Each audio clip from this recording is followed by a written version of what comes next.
요즘 따라 남편의 퇴근 시간이 조금씩 늦어졌습니다.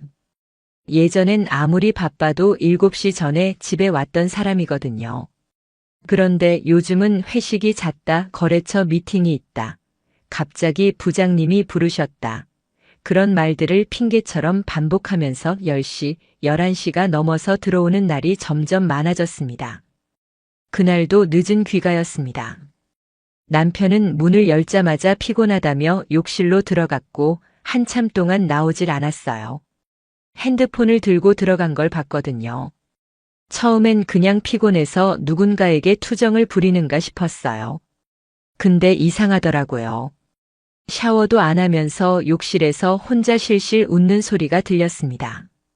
어떻게 표현해야 할지 모르겠는데 그 웃음에 이상하게 속이 뒤틀리더라고요. 그때부터였어요. 뭔가 이상하다 싶었던 건 처음엔 의심이 아니라 그냥 서운함이었어요. 이 사람 언제부턴가 나한테 웃음을 잃어버렸구나. 근데 그 웃음을 다른 데서는 짓고 있는 거구나. 그게 자꾸 머릿속에 맴돌았습니다. 며칠 후엔 식탁에서 마주 앉아 있는데도 남편의 눈빛이 자꾸 허공을 떠돌더라고요. 제 이야기에 대답은 하는데 대답 같지가 않았어요. 무언가 다른 생각을 하고 있다는 건 말 안 해도 느껴지잖아요. 오랜만에 우리 영화 보러 갈까? 요즘에 그거 재밌다던데. 제가 그렇게 말했더니 남편이 고개를 절레절레 흔들었습니다. 이번 주는 좀 힘들 것 같아. 다음에 보자. 이유는 묻지 않았습니다. 근데 대화가 끝나고 핸드폰을 뒤적이는 모습에서 무언가 확신이 생기기 시작했어요. 마치 약속이라도 잡는 것처럼 바삐 손가락을 움직이더라고요. 그날 밤 저는 거실에 혼자 남아 불을 끄지 않은 채 앉아 있었습니다. 남편은 침실에서 누군가와 통화를 하고 있었고요. 목소리는 낮췄지만 웃음은 낮출 수 없었던 모양입니다. 낯선 이름, 익숙한 웃음, 조용한 속삭임. 그 조합이 머릿속에서 떠나질 않았습니다. 혹시? 그때까지만 해도 저 자신을 믿지 못했어요. 괜히 나 혼자 오해하는 건 아닐까? 부부 사이에 그럴 수도 있는 거잖아. 피곤해서 예민한 걸 수도 있고. 하지만 마음 한켠에서는 분명히 무언가가 깨지고 있었어요. 그게 뭔지는 모르겠지만 다시 붙일 수 없는 조각이었습니다. 그리고 며칠 후 남편이 샤워를 하러 들어갔고 폰을 식탁 위에 그대로 두고 들어갔어요. 잠금 화면이 꺼지기 전에 문자가 하나 도착했습니다. 알림에는 이렇게 쓰여 있었어요. 자기야, 오늘 너무 좋았어. 다음엔 더 오래 있고 싶어. 가슴이 철렁했습니다. 숨이 막히는 기분이었어요. 순간적으로 핸드폰을 집어들까 말까 손이 덜덜 떨렸습니다. 이게 어떻게 된 일일까? 이건 그냥 친한 누나나 여사친한테 보낼 말이 아니잖아. 그 웃음, 그 눈빛, 그 회식 핑계들 다 이 문자 하나로 이어졌습니다. 심장이 빠르게 뛰었습니다. 머릿속이 하얘졌어요. 그 문자 하나가 제가 지난 11년 동안 쌓아온 모든 믿음을 흔들어 놓았습니다. 그 순간부터였어요. 저는 이 결혼을 지켜야 할지 아니면 끝내야 할지를 고민하게 된 게 사흘을 내리 알았습니다. 진짜로 몸이 아픈 것도 아닌데 아무 힘이 없더라고요. 밥맛도 없고 눈만 감으면 자꾸 그 문자가 떠올랐습니다. 자기야. 그 한 단어가 그렇게 무섭게 느껴질 줄은 몰랐어요. 혹시 내가 잘못 본 건 아닐까? 실수로 잘못 온 문자일까? 그렇게 수십 번 합리화를 했습니다. 그런데도 마음 한구석은 이미 알고 있었어요. 끝났구나. 뭔가 돌이킬 수 없는 선을 넘은 거구나. 그래도 증거가 필요했습니다. 저 혼자 의심하고 오해했다가 괜히 부부 사이에 금 가는 말은 못하겠더라고요. 확실해야 했어요. 그래야 제가 어떻게든 결정할 수 있을 테니까요. 그날 밤 남편이 샤워를 하러 들어간 사이 저는 조심스럽게 핸드폰을 집어들었습니다. 비밀번호는 저의 생일이었습니다. 잠금은 쉽게 풀렸어요. 그 순간 가슴이 너무 세게 뛰어서 손에 땀이 날 정도였습니다. 카카오톡을 열었는데 가장 위에 있는 이름, 낯선 이름이 하나 있더라고요. 유진이라는 이름이었어요. 대화창을 열자마자 숨이 멎는 줄 알았습니다. 오빠 오늘 너무 좋았어. 근데 자꾸 생각나서 미치겠어. 보고 싶다. 이틀이나 어떻게 참아. 나 진짜 못 참겠어. 오빠 아내는 눈치 못 챘대? 그 문장을 보는 순간 세상이 무너지는 느낌이었습니다. 가슴이 찢어지는 아픔이 밀려왔습니다. 분노보다 앞서온 건 허탈함이었어요. 이 사람은 내가 어떤 마음으로 이 결혼을 지켜왔는지 알긴 할까? 우리가 아이를 가질 수 없다는 걸 받아들이기까지 서로 얼마나 많은 시간을 이야기하며 울고 다독였는데 그 시간들이 이렇게 쉽게 무너질 수 있는 건가요?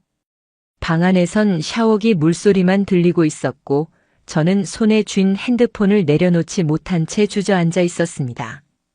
이걸 어떻게 해야 할지 모르겠더라고요. 당장 문을 열고 따지고 싶고 그 사람 이름을 소리쳐서 물어보고도 싶고. 하지만 그러면 모든 게 끝나는 거잖아요. 아직 준비가 안 됐어요. 그 끝을 받아들일 자신이 없었어요. 그날은 아무 말 없이 핸드폰을 제자리에 돌려놨습니다. 그리고 침대에 먼저 누워서 자는 척을 했어요. 남편은 욕실에서 나와 조용히 침대에 들었고 제 등을 돌린 채 우리는 아무 말 없이 아침을 맞았습니다. 그 다음날 출근한 남편의 뒷모습을 바라보다가 문득 이런 생각이 들었습니다. 이제 나 혼자만의 싸움이 아니구나.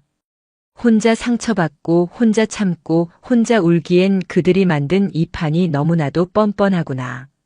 그렇게 마음을 다잡았어요. 이젠 내가 뭘 해야 할지 차근차근 생각해서 시작해야겠다 싶었습니다. 그리고 저는 그녀의 이름을 다시 한번 확인했습니다. 유진 그 이름을 절대 잊지 않기로 마음먹었습니다. 처음엔 이름 하나만 들고 시작했어요. 누군지 뭐 하는 사람인지 어디서 만났는지 아무것도 모르던 상태였죠. 하지만 요즘 세상에 SNS 안 하는 사람이 어딨어요. 프로필 사진 하나, 배경 사진 하나만으로도 실마리는 충분했어요. 남편의 카카오톡 친구 목록에서 유진의 프로필을 눌렀고 그녀의 인스타그램을 어렵지 않게 확인할 수 있었어요. 호기심 반, 분노 반으로 눌러봤죠. 그녀의 피드는 예쁘게 잘 정돈된 삶처럼 보였습니다. 전시회 포스터, 예술 작품 사진, 고급 레스토랑, 와인잔, 무심하게 찍힌 명품 가방. 남편과는 너무나 다른 세계 같았어요. 그런데 어쩐지 그중 몇몇 장소가 낯이 익었습니다. 예전에 남편이 거래처 접대라며 찍어서 보낸 사진들. 술집 조명, 뒷배경, 메뉴판까지 어딘가 겹쳐지는 느낌이 들었어요. 머릿속이 다시 얼어붙는 것 같았죠. 그녀의 소개란에는 문화재단 큐레이터라고 쓰여 있었습니다. 이름은 이유진. 한자도 틀리지 않았어요. 제가 본 그 유진이 맞았습니다. 프로필을 조금 더 들여다보다가 정말 우연히, 정말 어이없게 그녀가 아이와 함께 찍은 사진을 보게 됐습니다. 딸바보 엄마라는 해시태그와 함께 올라온 사진. 잠시 멍했습니다. 남의 남편을 자기야라고 부르던 여자가 아이를 키우는 엄마라는 사실이 도무지 믿기지 않았어요. 그런데 더 충격적인 건 댓글이었습니다. 언니, 민호 오빠랑 주말에 놀러 간다면서요. 우리도 애 데리고 같이 가요. 그제서야 저는 알게 됐어요. 이 여자는 유부녀라는 걸. 그리고 아이까지 있는 엄마라는 걸요. 숨이 턱 막혔습니다. 그 사람도 결혼을 했고 남편도 있고 아이도 있는데 이 모든 걸 알고도 내 남편과 그런 문자를 주고받았다는 거잖아요. 이제 시작이구나 싶었어요. 상대가 누군지 알았으니 이제 다음 단계로 넘어가야 했습니다. 그녀의 남편 민호라는 사람을 찾아야 했어요. 그 사람이라면 저와 같은 상처를 느끼고 있을지도 모른다는 생각이 들었거든요. 제가 이 사실을 혼자 안고 있는 건 이제 그만해야겠다 싶었습니다. 민호라는 이름을 단서로 삼아 저는 조금씩 주변을 좁혀 나가기 시작했습니다. 유진의 게시물 중에서 가족 나들이 사진이 있었고 거기엔 남편으로 보이는 남자의 얼굴이 뚜렷하게 찍혀 있었어요. 그 사진을 캡처한 뒤 남편의 핸드폰에 있던 사진들과 비교해 봤습니다. 예전에 남편이 단체 회식이라고 보내준 사진 속 멀찍이 찍힌 남자의 모습과 정확히 일치했어요. 한자리에 있었던 겁니다. 같은 테이블, 같은 장소. 모르는 척했지만 그들끼리는 이미 아는 사이였다는 거죠. 그날 밤 남편에게 물었습니다. 오빠 예전에 미술재단이랑 일했던 거 있었지? 그쪽 대표 이름이 뭐였더라? 유진이었나? 이름이 좀 특이했는데. 남편은 조금 뜸을 들이더니 문화재단 쪽 큐레이터? 아무렇지 않게 대답하더군요. 그냥 행사 때 몇 번 마주친 정도지. 왜? 아니야, 그냥 전에 얘기했던 것 같아서. 그 대화를 끝으로 저는 그 사람이 정확히 누구인지 그리고 그 옆에 있는 남편이 어떤 사람인지 확신하게 됐습니다. 이제 남은 건 민호 씨에게 다가가는 일이었습니다. 그 사람에게도 말해줘야 했어요. 우리가 무슨 일을 당하고 있는지, 우리가 모르는 사이 무슨 일이 벌어지고 있는지를 직접 찾아가 대놓고 말을 꺼낼 수는 없었어요. 조심스럽게 천천히 접근해야 했습니다. SNS를 뒤져보니 민호 씨는 운동을 좋아하는 사람이었어요. 주 3회는 동네 피트니스 센터에 다닌다고 적혀 있었죠. 장소는 다행히 저희 집에서 차로 15분 거리. 지체할 이유가 없었어요. 다음 날 저는 그 센터에 등록했습니다. 헬스복도 새로 사고 이런 상황에 어울리지 않게 너무 평범하게 시작했죠. 며칠 동안은 조용히 민호 씨를 지켜봤습니다. 그 사람은 정말 묵묵히 운동만 하더군요. 누군가와도 특별히 말 섞지 않고 거울만 바라보며 묵묵히 무게를 들고 있었습니다. 그렇게 4일째 되는 날 저는 일부러 물통을 떨어뜨린 척하며 말을 걸었어요. 아, 죄송해요. 그는 고개를 끄덕이며 조용히 말했습니다. 아니에요. 괜찮습니다. 그 목소리를 듣는 순간 왠지 모르게 울컥하더라고요. 저처럼 말을 삼키는 사람이라는 느낌이 들었습니다. 그날 이후 몇 번 더 마주치게 되었고 조금씩 인사를 나누기 시작했어요. 날씨 얘기, 운동 얘기, 식단 얘기 그리고 일주일쯤 지났을 무렵 제가 조심스럽게 말을 꺼냈습니다. 혹시 유진 씨 남편분 맞으시죠? 그는 순간 고개를 들며 저를 바라봤습니다. 표정이 단단히 굳어졌어요. 네. 맞는데 혹시 누구세요? 한참을 망설이다가 겨우 말을 꺼냈습니다. 저는 유진 씨가 요즘 자주 만나는 사람의 아내입니다. 그의 눈빛이 흔들렸습니다. 순간 말이 멈췄어요. 그도 알고 있었던 겁니다. 잠시 정적이 흘렀고 그는 아주 조용한 목소리로 말했습니다. 난 그냥 조용히 살고 싶었어요. 근데 조용히 살라고만 하면 아무것도 안 바뀌더라고요. 그 순간 저는 혼자가 아니란 걸 느꼈습니다.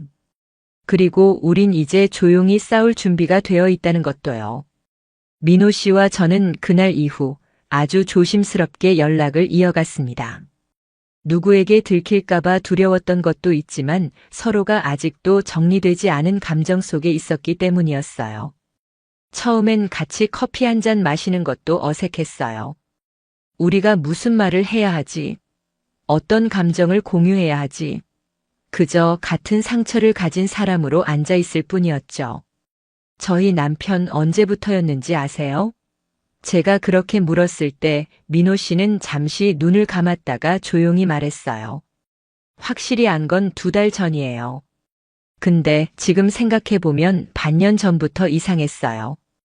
주말마다 재단 행사, 출장, 갑작스런 외부 회의, 처음엔 그냥 열심히 사는 줄 알았죠.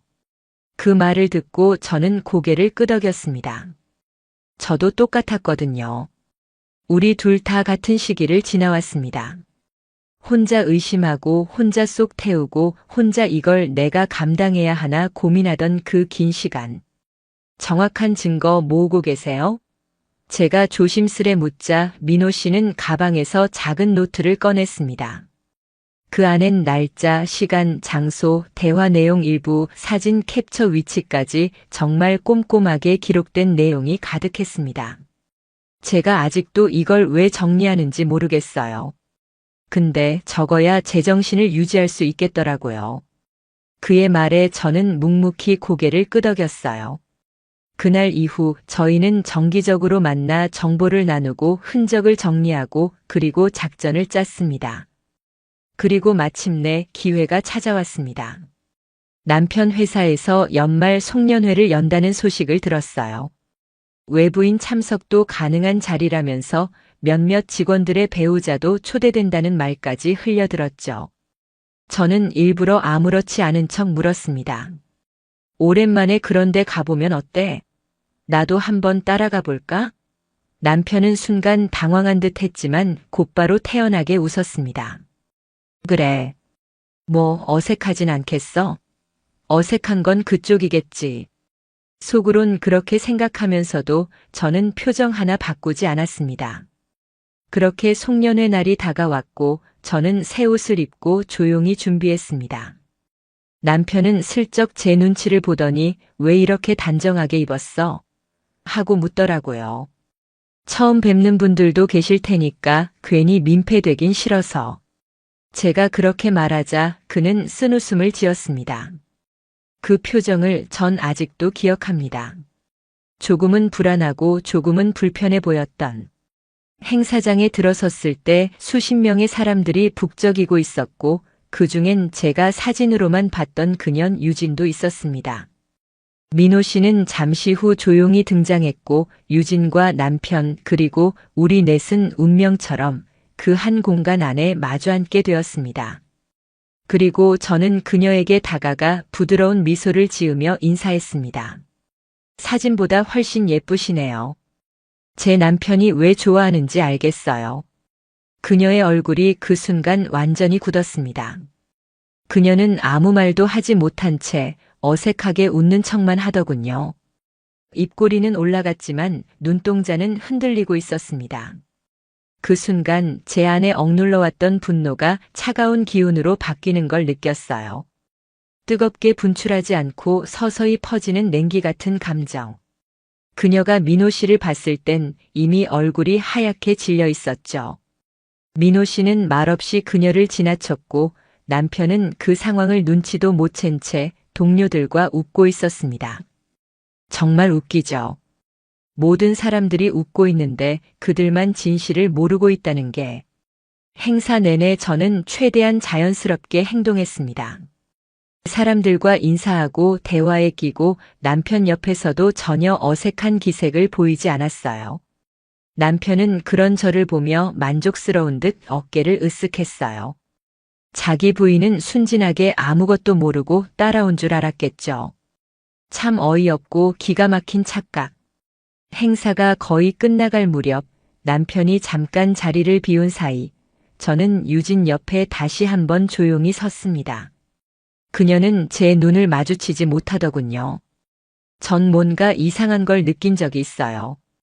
누군가의 손길이 익숙하지 않아도 그 시선이 낯설지 않으면 금방 알 수 있거든요. 그녀는 그제야 절 쳐다보며 말했습니다.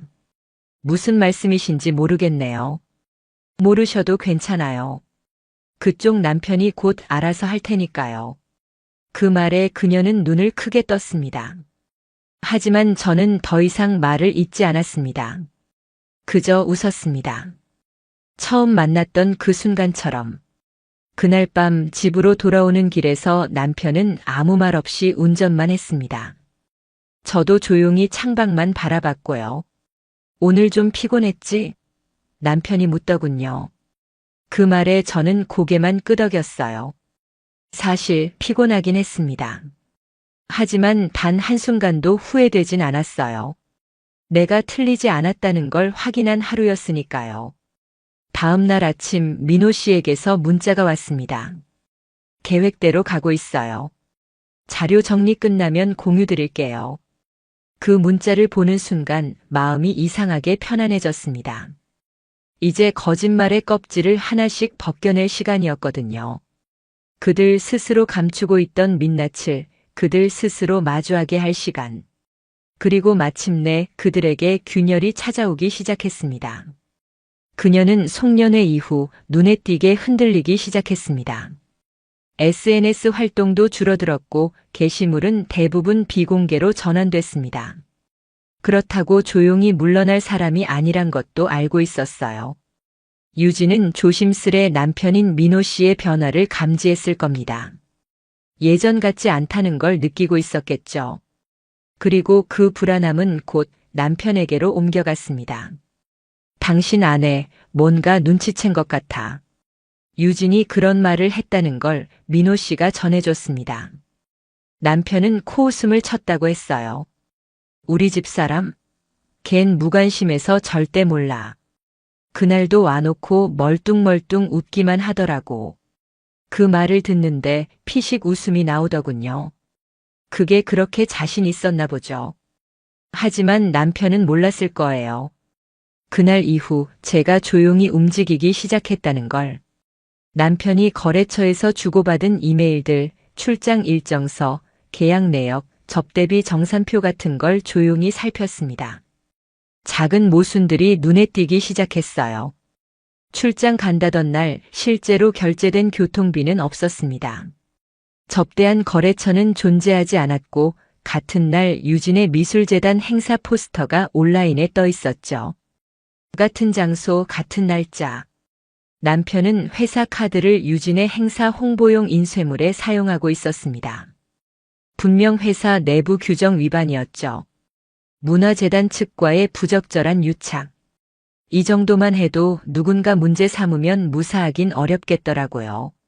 한편 민호 씨도 유진의 계좌 흐름과 위치 기록을 추적해가며 증거를 모으고 있었어요. 유진은 제 남편과의 만남에서 사용한 숙박 결제 내역을 자신의 남편 명의 체크카드로 처리했더군요. 완전히 방심하고 있었던 거예요. 우리는 자료들을 각각 정리해 법무법인에 의뢰했습니다. 민호 씨는 상간자 소송 준비에 착수했고 저는 남편의 회사 내 비위 사실을 내부 제보 창구를 통해 전달했어요. 우리는 절대 소리 지르지 않았습니다. 감정적으로 폭발하지도 않았고요. 그들처럼 조급하게 굴지도 않았어요. 단지 정확한 절차대로 하나씩 차근히 무너뜨려 갔을 뿐입니다. 그리고 그 결과는 그리 오래 걸리지 않았습니다.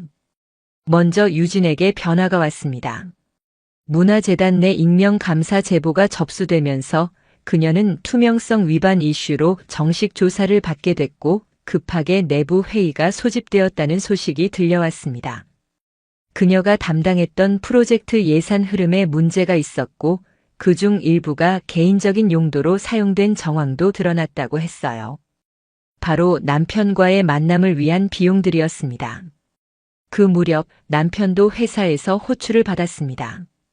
접대비 유용 정황과 외부 업체와의 사적 유착 문제로 인사위원회에 회부되었고 결국 좌천성 인사 발령이 내려졌습니다. 집에 돌아온 남편은 멍한 얼굴로 앉아 있었습니다. 저는 조용히 이혼 서류를 내밀었어요. 여보, 나 지금 너무 힘들어. 무슨 일이 어떻게 된 건지도 모르겠고 머릿속이 하얘. 그 말에 저는 조용히 대답했습니다. 나도 그랬어. 당신이 한 행동들 전부 받아들이기까지 머릿속이 하얘지는 날이 수백 번은 있었을 거야. 남편은 그제야 서류를 내려다봤고 한참을 침묵하더니 말했습니다. 지금 뭐 하자는 거야? 그냥 당신이 만든 거울을 당신 앞에 세워준 것뿐이야. 그날 이후 남편은 달라졌습니다. 갑자기 친절해졌고 퇴근도 일찍 했어요. 마치 아무 일도 없었던 것처럼 예전처럼 지내고 싶다는 듯이 행동했죠. 하지만 이미 돌이킬 수 없는 선을 넘은 사람이었어요.